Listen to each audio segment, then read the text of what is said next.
Alright, here's the situation. I have a cork board. We need a frame. I have pallet wood. This is oak. So this is part of the pallets that I've collected over the years. I have several of these, and I really like to take the oak pieces out. They make really good everything. So, it's going to be a quick video, upcycling pallet wood and making a frame for this cork board to go in the office. We'll see how it goes.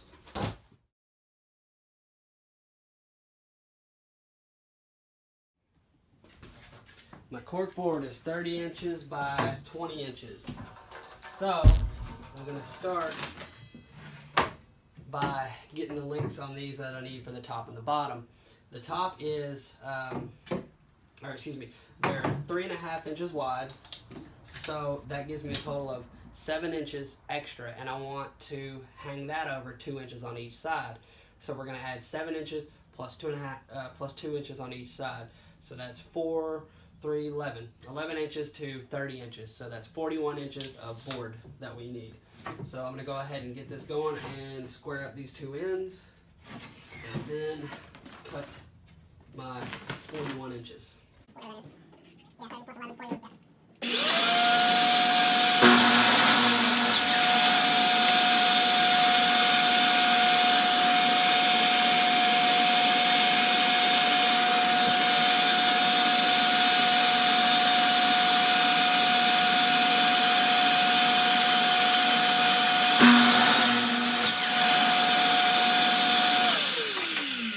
Now we have this board. So between this, I'm going to have an overlap onto the cork board.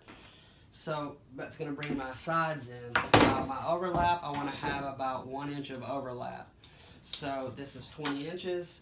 So we're going to minus 1 and 1. I'm going to go ahead and mark these on here so I'll know.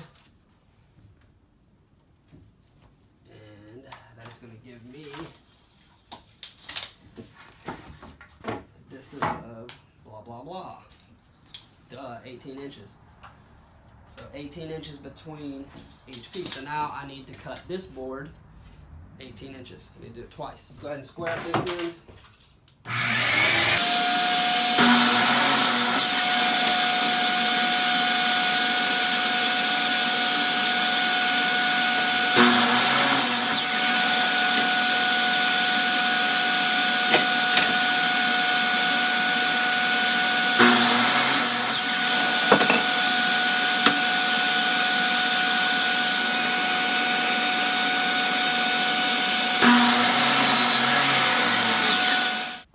See me cut that piece twice. The reason I did that is I got it within a close approximation there, and then butted one end up and cut them together. That way I know they're exactly the same size, which I marked it off. And if you cut one side of the line and make your line disappear, you'll end up with the same size anyways. But I didn't for some stupid reason, so I fixed that by doing that. All right, so I'm going to come 1 inch in on each one. So I'll go ahead and mark my 1 inch here and 1 inch here. Let's do the same here. Now this board has a bow in it, so that kind of sucks, but that's okay because this should straighten it out. And if it doesn't, I'll just put something behind it and hot glue it to it. And then I won't be able to actually interchange this board ever, but you know what, who cares? I can make another one. I kind of wanted to be able to do that, but it does not matter. Alright, so my next step is going to be lining these up, and more than likely I'll just hot glue this straight to this, and then I'll put a backer on it to keep it strong. Yeah, see, that's why this is warped. It's been wet and uglied, but that's okay because these were wet and uglied, and now they're going to be pretty. So I'm going to make a mark on this where everything needs to be. So we'll type this in 1 inch, 1 inch,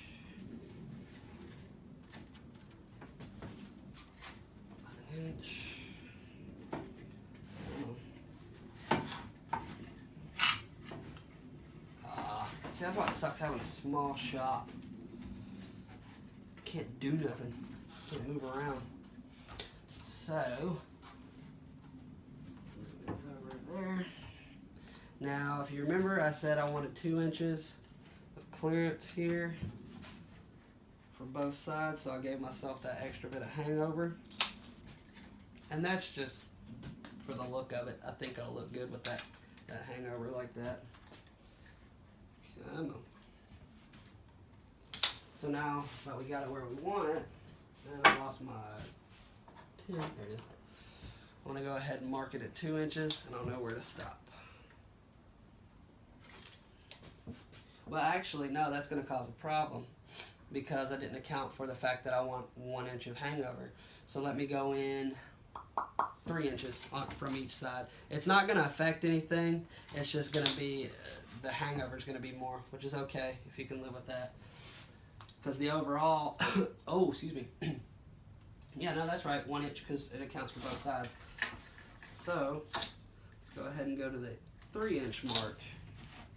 And that's where this is going to live, is right there on that one spot.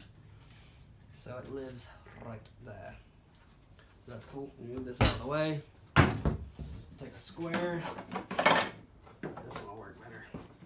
Oh, there. Put this in here. Now we know. So let me see what I have left over. I should have. Yes. So that's going to give me 30 inches to there, 30 inches to right there, which should be about the same on the end. Yes. Let's put that on the face. Right there. What am I going to end up with? So I end up with 5.5. Inside, the inside, 30 inches, let's move down. Oh, I don't have enough room on my bench. 29, yeah, I ran out of room on the bench. That's okay, because we got everything we need. 3 inches. That time my math worked. My math actually worked. Educated. I know numbers. Alright, is that right? 3 inches. 3 inches. Alright, perfect. Now you may be asking me, well, now that you got it butt jointed, how are you going to get it to stay together? Well, that's an ancient Chinese secret. That's what that is. See, I like to move it. I like keeping boards like this around, and whoa, that is the exact same size. I did not mean for that to happen. But it happened. It did.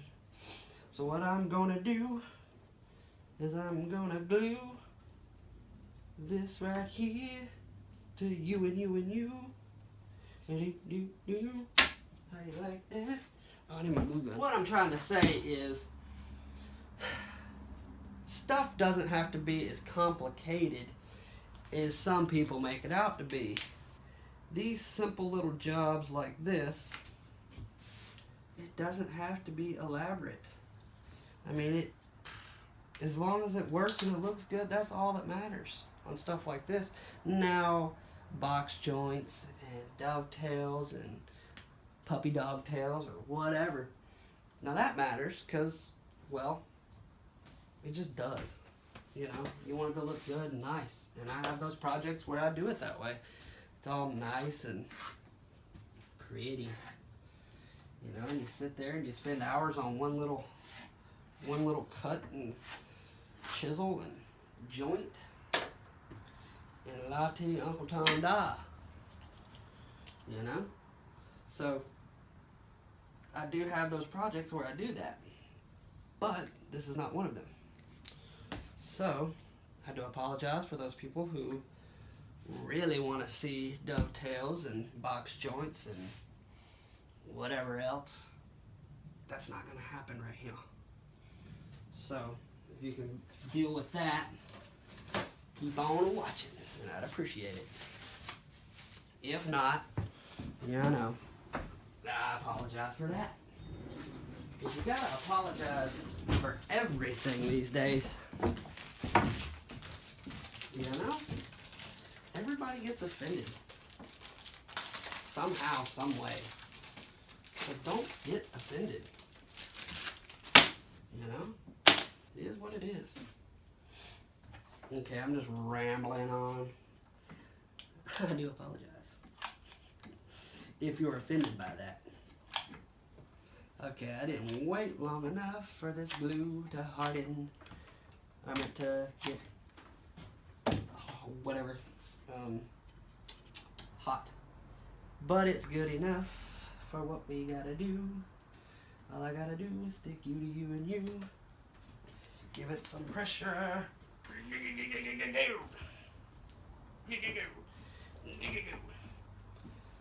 All right. Under pressure. All right.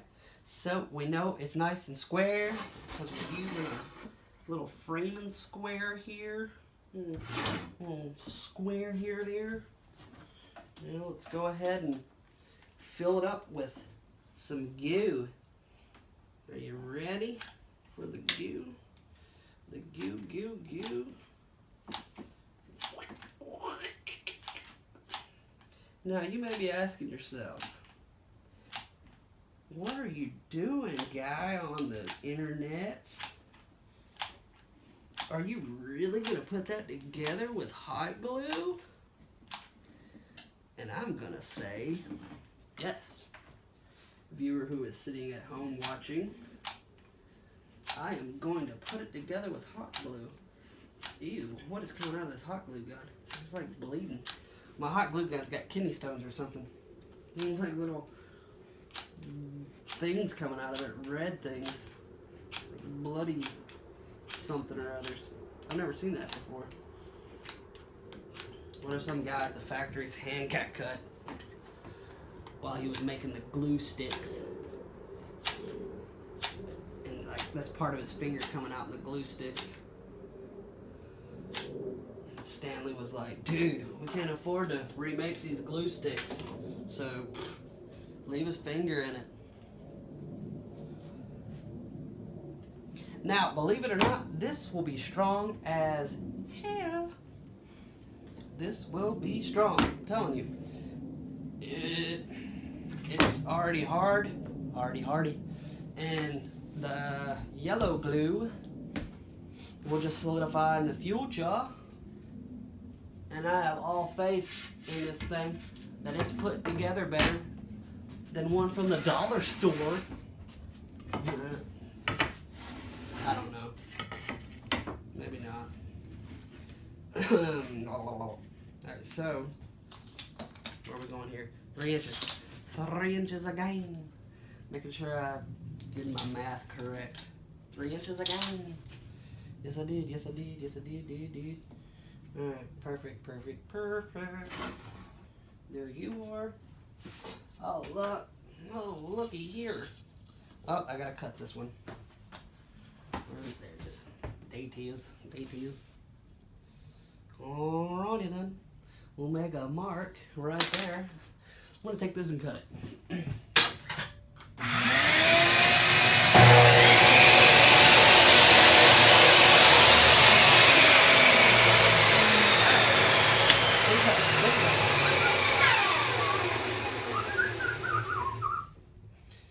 You know what I'm going to do? I'm going to grab this clamp and stuff. Put that right there. Bring this over here. Make sure that's still square and that's still in line. Yes, it is. Oh, that's beautiful. That's beautiful. That's beautiful. If you're looking at it crooked, that one's beautiful. No, I'm just kidding. It's only like a 16th, maybe out. There it is. If that.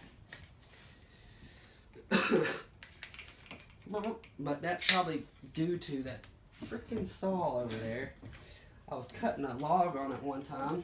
Yes, a log. I was cutting a log on it one time. Not the smartest thing to do, I will admit that.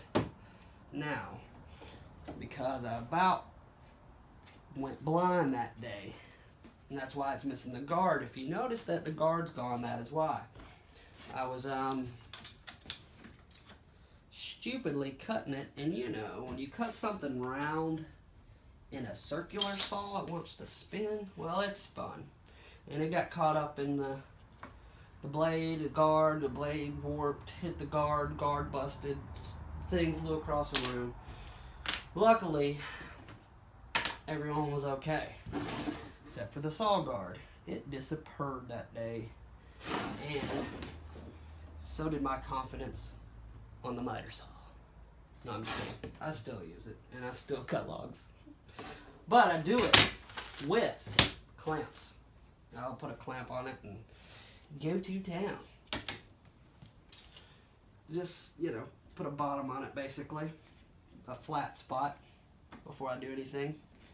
Because I got rid of my bandsaw. I use a porta-band to cut all my blanks, but I got rid of my bandsaw recently because let me tell you why I got rid of my bandsaw. Okay, so I had a Ryobi bandsaw, piece of crap. I did upgrade the blade guides, and that helped, and I had a decent blade on it from sawblades.com due to Izzy Swan. Thank you. And it was working great. I was like, you know, it's fine, whatever. Well, I went to my neighbor's, and he has a Powermatic. And when I used that, I realized that's how a bandsaw is supposed to feel. And I didn't realize that until that day. And I came home, tried to use mine, and I said, that's horrible. So you know what I did? I put it on Craigslist, got rid of it. And the reason I did that is because I knew if I did that, I would, get out of here, I would have to get another one, and I'm not going to buy the same one I had. So I'm forcing myself to buy a good saw. Probably stupid because now I don't have one. And I can't afford to get a nice saw yet, but that'll be the next purchase. And the same thing goes for my planer, or my joiner, excuse me. I had a handheld joiner that I made into and turned it upside down, made a jig for it, and was using that as a joiner for a while. And it worked okay, but the blades wore out really fast. So I had my neighbor, who was awesome. I made a mallet for him, and his wife, I made that vase for. You've seen that video. If you haven't, go check it out. They are some cool people. So he gave me a Craftsman. It's like early 80s model Craftsman joiner.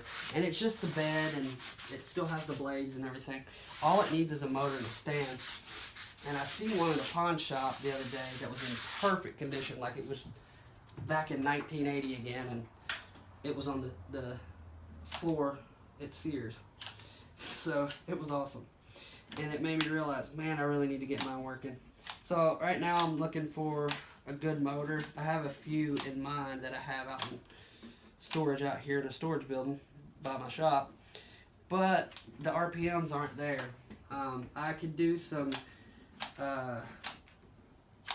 pulleys, a series of pulleys to give it the speed that it needs, which is probably around 3,700 RPMs, somewhere around in there.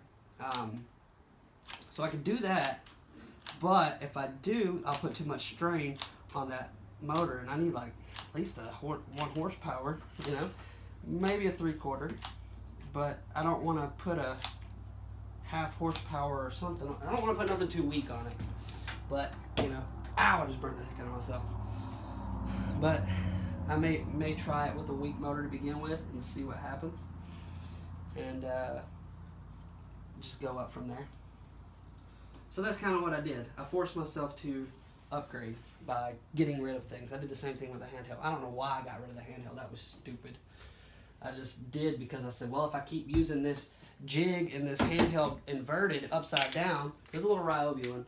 I said, if I keep using that, I'm never going to really have the need to purchase another one. So I'm not going to do it. So I went ahead and got rid of it. Alright, so now this should sit. Oh man, I didn't make room for the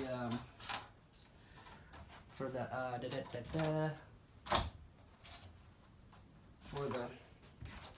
line of goop I just put on there. I made it perfectly from edge to edge. So how do we fix that, you might ask? With a knife. That's how we fix that. So let's go ahead, put a cut on it.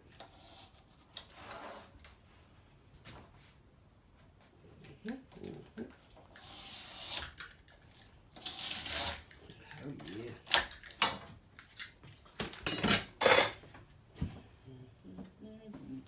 Where did those go? Really? No, that's crazy. What happened to my snips? That's not good. Like, holy crap. Oh, here they are. These aren't my good snips, but these will work. I have some Kleins, or not Kleins, but some clinks. If anybody does metal work or vinyl siding, you know what clinks are. Matter of fact, I think I'm going to have to get them, because these are garbage. Let's grab my inks.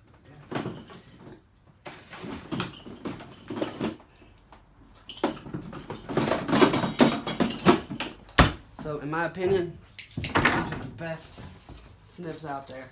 They're like $50 a pair, but if you do any vinyl siding or windows or any type of metal work for like aluminum, these are the best snips to have, in my opinion.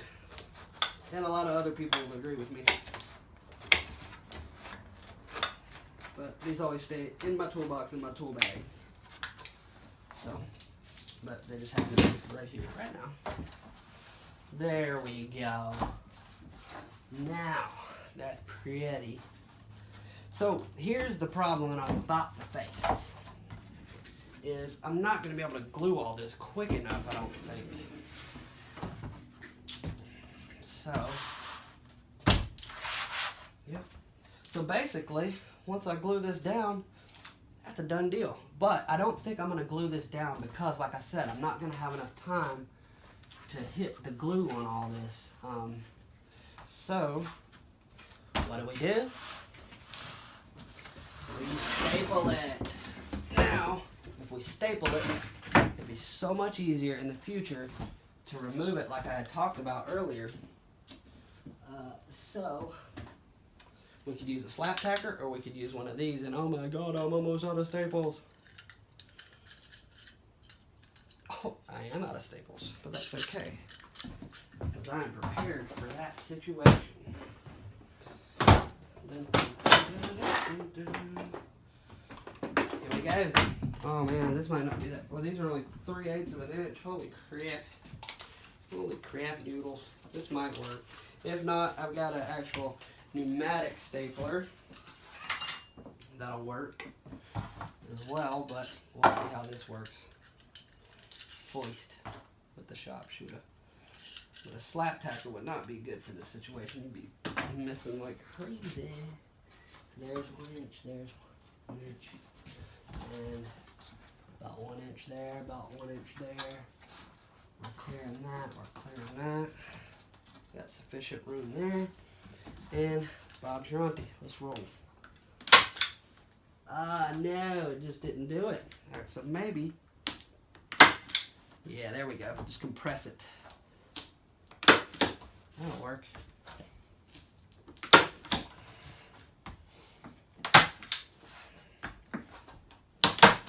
Tip, use longer staples.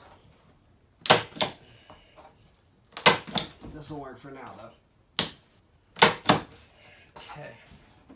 And honestly, I think I'm just going to staple the top and the bottom. That's really all that needs to be done.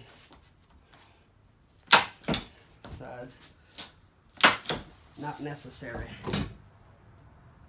Perfect.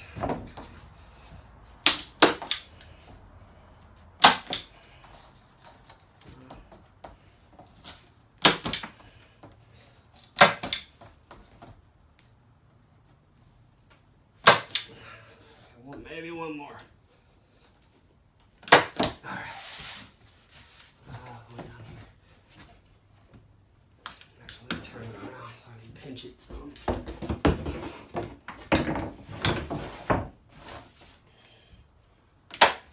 All right, perfect.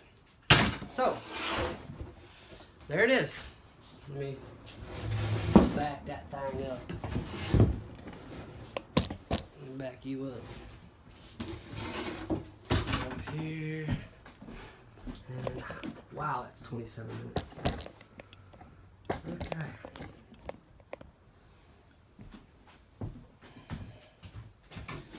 Alright, so there's our finished cork board from pallet wood and obviously it's a cork board. The only other thing I'm going to do to it is hit it with a little bit of sandpaper just to get these little frillies off. If my wife wants to stain it, we'll stain it. But other than that, this is a done deal. The only other thing I can think of is maybe putting a shelf on the bottom to hold things. But what we're going to do is have baskets that are like half baskets or something that go on the side of it to hold things in. So it's not really necessary for us to have a shelf on it. But also on the back, I will be putting more than one. Alright, so I wanted to go ahead and film this process to show you how to make the hangers for the cork board. This will work on anything that you need to hang. This is a little technique that I've come up with, and it works pretty well. So what you want to do is get a piece that's, you know, this size or the size of your frame that you're using. This is a little bit smaller. You want it a little bit smaller than the frame, that way don't stick above it. But you want to cut it on a 45 or rip it on a 45, and you can do that however you want to. I'm just choosing to do it this way.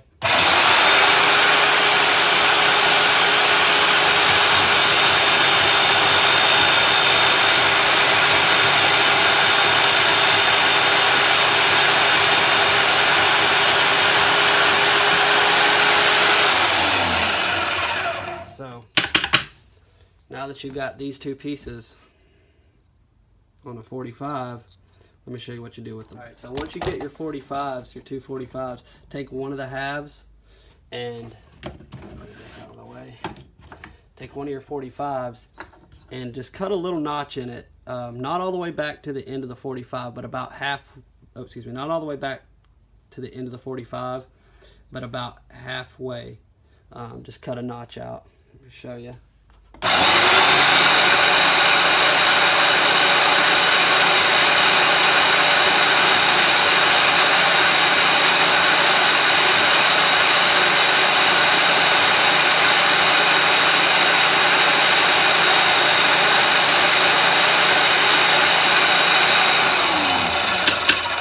So something about like that, right there. That's all you really need. Really all you need it to do is, I think this is the piece that we cut it from. Yeah, that's it. Basically, you want to space the two apart about like this. That way when you put the screw in the wall, you can slide the frame over, and you see what that's doing. It's sliding in this track, and then when it gets to this point, it'll drop.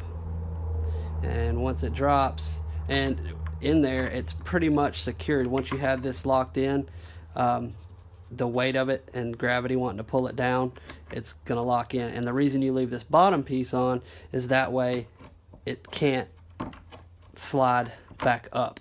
Obviously when it's glued down, you're gonna have just enough space for the shaft of the screw or nail or whatever you're using, and it's not gonna allow it to come back out. And that'll be like that all the way down through this dovetail. Basically it'll be like that all the way, but the reason you put the notch is that way when it gets to a certain point it can stop, and it'll keep the picture from sliding left or right. So that way, just with gravity holding it, it'll stop. Because otherwise, if you didn't have that notch there, this frame could be pushed and it would slide off, so it could slide off the wall. So you put that little notch in there to stop it. But I just figured I'd throw that in there because that's a way I do a lot of my frames. Something similar to this. Usually it's a little cleaner, but given that this is just kind of a quick, you know, upcycle project, and in the end it really looks good and you're not going to see this, you know, I just did it quick and dirty. But that's basically how it works, and that can be transferred to many different applications. So that's all you really got to do. But I'll put a few steels up of it when it's hanging on the wall. So, anyways, so if you like this video, please like, share, subscribe, comment, all that good stuff. I really appreciate those of you out there that are watching. It means a lot that I can do this and show people how to do things, some knowledge that I've gained. If anybody has any questions, look me up on Facebook, you know, private message me, email me, whatever. I don't know if I have my email on the About page. If I don't, I'll put it there. I'll catch you guys in the next video.